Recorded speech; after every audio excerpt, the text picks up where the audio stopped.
Hi, എല്ലാവർക്കും നമ്മുടെ ചാനലിലെ പുതിയ വീഡിയോയിലേക്ക് സ്വാഗതം.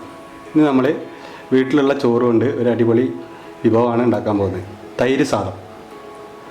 അപ്പോൾ അതെങ്ങനെ ഉണ്ടാക്കണം നോക്കിയാലോ. അപ്പോൾ വീഡിയോ തുടങ്ങുന്ന മുമ്പായി ആരെങ്കിലും ചാനൽ സബ്സ്ക്രൈബ് ചെയ്യാതെ കാണുന്നുണ്ടെങ്കിൽ ഒന്ന് ദയവ് ചെയ്തൊന്ന് സബ്സ്ക്രൈബ് ചെയ്യണേ. നേരെ വീഡിയോയ്ക്ക് പോകാം.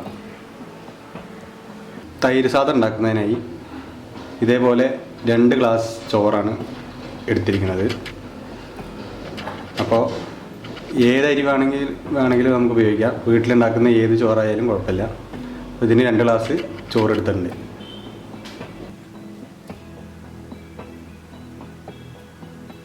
ഇനി ഇതിലേക്ക് ചോറെടുത്ത അതേ ഗ്ലാസ്സിന് തന്നെ 1/2 ഗ്ലാസ് തൈര്, നല്ല കട്ട തൈരാണിത്, ഒന്നുകൂടി ചേർത്ത് കൊടുക്കാം. ഇനി ഇതിലേക്ക് ആവശ്യത്തിന് ഉപ്പും കൂടി ചേർത്ത് കൊടുക്കാം. ഇനി ഇതൊന്ന് നന്നായി മിക്സ് ചെയ്ത് ഉടച്ചെടുക്കണം. ഇനി ഇതൊന്ന് ലൂസാക്കുന്നതിന് വേണ്ടി ഒരു 1/2 ഗ്ലാസ് മോര് കൂടി ചേർത്ത് കൊടുക്കാം. 1/4 ഗ്ലാസ് മോര് കൂടി ചേർത്ത് കൊടുക്കാം.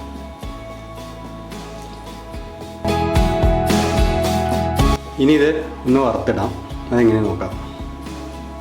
അപ്പോൾ വറുത്തിടുന്നതിനായി ഒരു പാത്രം അടുപ്പത്ത് വെച്ചിട്ടുണ്ട്. ഇതിലേക്ക് കുറച്ച് എണ്ണ ഒഴിച്ച് കൊടുക്കാം. എണ്ണ ചൂടാകുമ്പോൾ ഒരു 1/4 ടീസ്പൂൺ കടുക് കൂടി ഇട്ട് കൊടുക്കാം. ഇപ്പോൾ കടുകൊക്കെ നന്നായി പൊട്ടിയിട്ടുണ്ട്. ഇനി ഒരു ടീസ്പൂൺ കടലപ്പരിപ്പ് കൂടി ചേർത്ത് കൊടുക്കാം. 1 ടീസ്പൂൺ ഉഴുന്നുകൂടി ചേർത്ത് കൊടുക്കാം.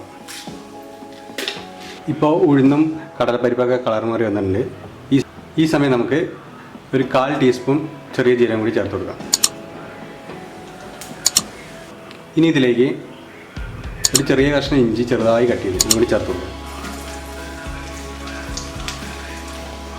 ഒരു പച്ചമുളക് ചെറുതായി കട്ട് ചെയ്ത് ഇതുകൂടി ചേർത്ത് കൊടുക്കാം.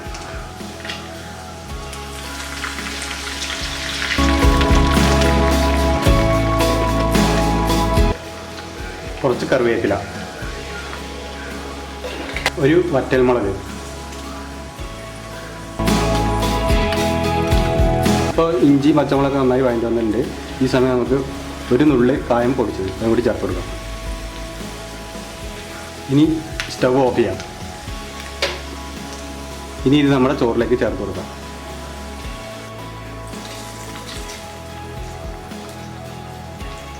ഇപ്പോൾ നമ്മുടെ തൈര് സാദം റെഡി ആയിട്ടുണ്ട്.